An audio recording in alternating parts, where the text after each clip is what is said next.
It's been about 7 years since my last upload on this channel, and well, things have changed a little bit since then, especially you going back as far as looking at me doing like Burnout and Drive of San Francisco, that sort of thing, and other content that I just thought I would upload because funny, why not? So back again after a 7-year hiatus, although we're not really going to count the last video I put on this channel very seriously. It was just a this is funny, I'm going to upload it kind of affair. But here we are in automation, BeamNG.drive. This will be the content on the channel moving forward because it's something I've loved for a long time, something I like producing.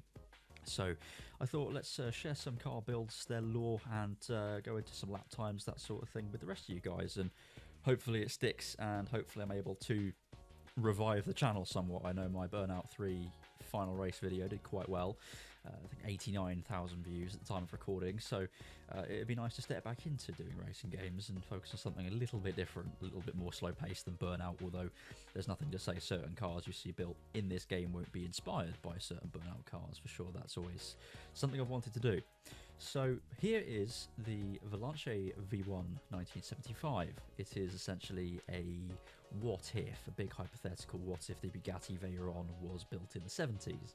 And it has no all-wheel drive, it has no traction control, ABS, power. I don't think it does have power steering, but it's very much a bare bones as far as the driving aspect is concerned, but also there's a hint of luxury here and there to really bring this thing's prestige full circle. Has a clamshell design on the rear. You can see where the seams placed here, custom rear lights that were custom fixtures, custom placement. Loads of tiny little fixtures. Of course, still watching the Twin Turbos video after all these years about how to make custom lights. It still holds true to this day. I don't like to really make interiors as well that much. I played around with an engine bay here. I do very basic interiors. I don't like to spend too long on it. As long as you can see it's a car from the outside, then that's fine really. But this is powered by a monstrous, almost 8-litre V16. When I find the page for it, it'll be here somewhere. Here we go. Almost 8-litre V16 topped with a 5-litre supercharger, I believe, when I find the aspiration. Oh, okay, 4.5-litre supercharger. Power falls off a little bit at the end, but makes 584 horsepower. So as far as 1975 is concerned, you can absolutely bet your bottom dollar it was one of the fastest cars on the market at the time, at least in this fictional universe. Vélance being my, I guess, own universe's version of Bugatti, although also taking some inspiration from Atlantique and a little bit of Alpine in there as well. The actual colour featured, funnily enough, is the Bugatti Blue. It's featured on the old Le Mans cars from the 20s. I just pinched the hex code, put it in here, and I have to say it looks rather marvellous. I'm really liking the way this thing has turned out in general. What it behaves like in BeamNG is a completely different kettle of fish, and we'll get to that shortly. Most videos, what I want to do is explore the actual lore of the cars, which I'll go over shortly as well, but also what I'll tend to do is a time-lapse speed build, although this is kind of one of those here's what I built earlier scenarios, so you've already got this pre-built, so you won't be watching the build process, but here is the vehicle in its completed form. So what we'll go ahead and do now is have a little bit of a history segment before we move on to BeamNG. This is the Vélance V1, the first car to leave the company's Paris factory in over 25 years. Before the war, Vélance was one of France's proudest automakers, known for building fast, elegant cars in very small numbers. But like many luxury marques, the Second World War forced them to halt almost all production, and by the early 50s, they had all but disappeared. Then in 1975, they came back swinging. The V1 wasn't just a new model, it was Vélance announcing that they hadn't lost their touch. Beneath its long rear clamshell was an 8-litre V16, mated to a 4.5-litre Roots-type supercharger.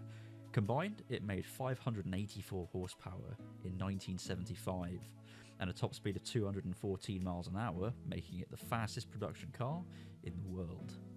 Only 300 examples were ever built, almost all of them were painted in a slight soft blue known as Bleu Mirage, but 5 lucky buyers received theirs in champagne gold, because if you're going to drive something this dramatic, subtlety may as well go out the window.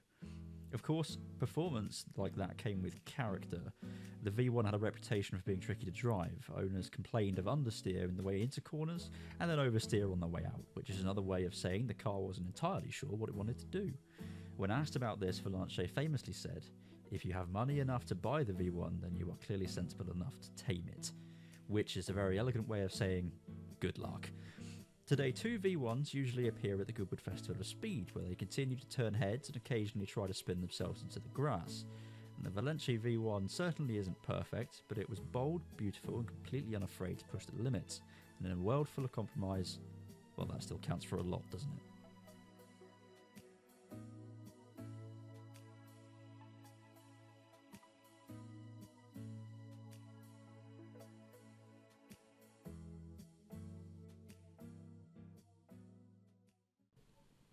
I thought when I first got into this car, when I first started driving this car, and especially when I saw the stats, that this would be uncontrollable, basically. I thought, there's no way this is going to work. This is a pipe dream. I'm going to have to do some massive editing in BeamNG to even make it drivable, or I'm going to have to limp it up the hill.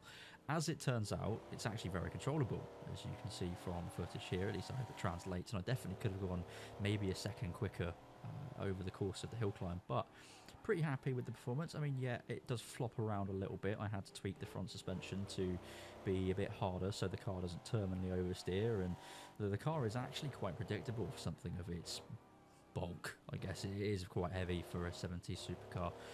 But yes, no, making its way up the hill now. As you can see, I actually bogged down a little bit in second here and then had to get back on the power pretty quickly, but it didn't feel any sort of out of place. I didn't feel like there were certain scary points even. I mean, you have to brake a little bit early because, like, again, it's got a massive heavy engine in the back of it, but no, not too bad. And of course it comes across the time with a 0 seconds 55.003. Now, we're not sure how that will look yet in comparison to other vehicles, but so far I would say I pretty much got everything I could out of it as far as the hill climb is concerned. Take almost everything I said in the hill climb section and ignore it. This car is not borderline undrivable, but I'm convinced in some cases actually undrivable. It wants to kill you, as you can see here. At every single corner you throw it round. If given an open track, I'm convinced the Goodwood thing was a fluke.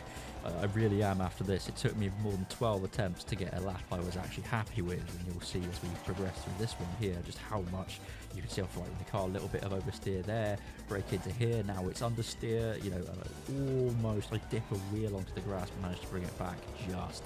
This thing is an absolute nightmare to drive, and I mean, I was the one that put a combined 12.5 litre engine in the back of a supercar and decided that was going to be a good idea. Let's run it because, quote unquote, I want to rewrite history and make a 70s Bugatti Veyron, so here we are. But the car does have some good characteristics, although it does slide. Those slides tend to be quite predictable, as you can see here. I mean, you can look at the telemetry at the bottom. I am fighting it, and sorry, not sorry, I am even having to use oversteer assist because, well, automation cars without it tend to be quite leery, so I threw it on just so I'm not sat here for 30 hours at a time trying to make these cars work. I just like them to work, so oversteer assist or not, it's still quite predictable. There's no denying it has a bulk load of top speed. This thing gets up to pace very, very quickly. It also appears that first and second gears are very short. As you'll see that basically I end up using 3, 4 and a tiny dash of 5, I think, for most of the lap, but 2 gets used in this handling section here. I am using the Zero Motor Park, I believe it's called, international course, and this is really good. It's a combination of lots of straights, and then as you can see here, a handling section as well, so all cars should be thoroughly put through their paces, and we can see definitively at the end what's going to be the best. But yeah, so this thing, I'm going to call it, is definitely entertaining to drive. It's probably a baptism by fire, reintroducing me back into BeamNG and automation, but fun nonetheless, and it gets a time of 2 minutes and 7 seconds, 0.095. So we now move to the actual chart to see where this thing sits. And it's good news for the Vélance, as since it is the only car to have ever run on this series so far, and will be for, well, I don't know, until the next episode. It charts every single, but tops every single chart, doesn't it? It goes straight to the top because it's the only one that exists. So it's at the top of the Supercars chart, it's at the top of the Goodwood chart, and it's at the top of the actual circuit chart. So join us next time, where we will be driving something probably highly less likely to kill me, and maybe from a different country as well. We're going to be experimenting with lots of different cars, countries, everything, stories. So I hope you've all enjoyed this return to YouTube from myself. I know it's been, I say this like I like I have an audience, but it's been a long time, and I'm super happy to be making car videos again. So thank you very, very, very much for watching, and until next time, goodbye.